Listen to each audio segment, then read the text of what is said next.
ജമ്മു കാശ്മീരിലെ ബാരാമുള്ളയിൽ അബ്ദുൾ റസാഖ് എന്ന വ്യാജ പുരോഹിതൻ അറസ്റ്റിലായി. ഇയാൾ പീർ ബാബ എന്ന പേരിലാണ് അറിയപ്പെട്ടിരുന്നത്. ജന്നത്ത് കാ രാസ്ത, അതായത് സ്വർഗത്തിലേക്കുള്ള വഴി വാഗ്ദാനം ചെയ്തുകൊണ്ട് ആളുകളെ, പ്രത്യേകിച്ച് മുസ്ലിം സ്ത്രീകളെ വഞ്ചിച്ചതിനാണ് അറസ്റ്റ്. സൗദി അറേബ്യയിലെ കാബ പോലെ ഡിസൈൻ ചെയ്ത കെട്ടിടം അബ്ദുൾ റസാഖ് തന്റെ ഭൂമിയിൽ നിർമ്മിച്ചുവെന്നും നാട്ടുകാരോട് ഇയാൾ ഒരു പൈഗംബർ, അതായത് ദൈവത്തിന്റെ ദൂതനാണെന്ന് അവകാശപ്പെട്ടിരുന്നുവെന്നും റിപ്പോർട്ടുകൾ പറയുന്നു. തന്റെ പ്രാർത്ഥനാ കെട്ടിടത്തിൽ എത്തുന്ന സ്ത്രീകൾക്ക് ചരസും കഞ്ചാവും മറ്റുള്ള പുകയില ഉൽപ്പന്നങ്ങളും നൽകിയും ഇയാൾ ലഹരിക്ക് അടിമകളാക്കാനും ശ്രമിച്ചിരുന്നു. കൂടാതെ എല്ലാത്തരം കപട ആത്മീയ ഉൾക്കാഴ്ചകൾ വാഗ്ദാനം ചെയ്തതായും നാട്ടുകാർ പറയുന്നു. സൂഫി സന്യാസിയായ നൂർദീൻ നുറാനിയുടെ പുനർജന്മമാണെന്നും തനിക്ക് ദിവ്യശക്തികൾ ഉണ്ടെന്നും അബ്ദുൾ റസാഖ് നാട്ടുകാരോട് അവകാശപ്പെട്ടിരുന്നു. ഇയാളുടെ അവകാശവാദങ്ങളിൽ മയങ്ങി പ്രദേശത്തെ നിരവധി മുസ്ലിം സ്ത്രീകൾ ഇയാളെ ഫോളോ ചെയ്യാനും തുടങ്ങിയിരുന്നു. ഇസ്ലാമിലെ മതപരമായ ചടങ്ങുകളോട് സാമ്യമുള്ള രീതിയിൽ പല കർമ്മങ്ങളും ഇയാൾ നടത്തിയിരുന്നു. കാബ പോലെ രൂപകൽപ്പന ചെയ്ത തന്റെ സ്ഥാപനത്തിൽ നിന്നും രോഗശാന്തിയും മുക്തിയും വാഗ്ദാനം ചെയ്തുകൊണ്ട് റസാഖ് നാട്ടുകാർക്ക് ദുർമന്ത്രവാദ ഉപദേശങ്ങളും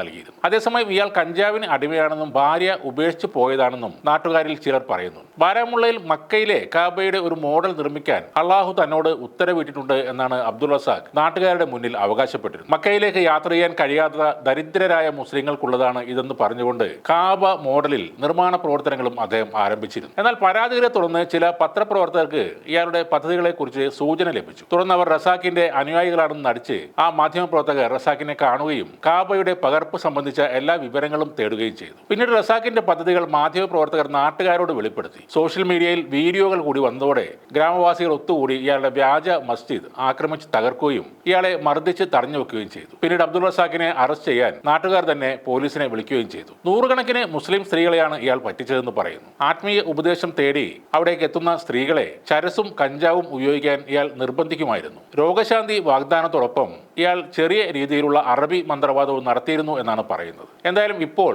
നാട്ടുകാർ ഇയാളുടെ വ്യാജ പള്ളി തീയിട്ട് നശിപ്പിക്കുകയും ചെയ്തിട്ടുണ്ട്.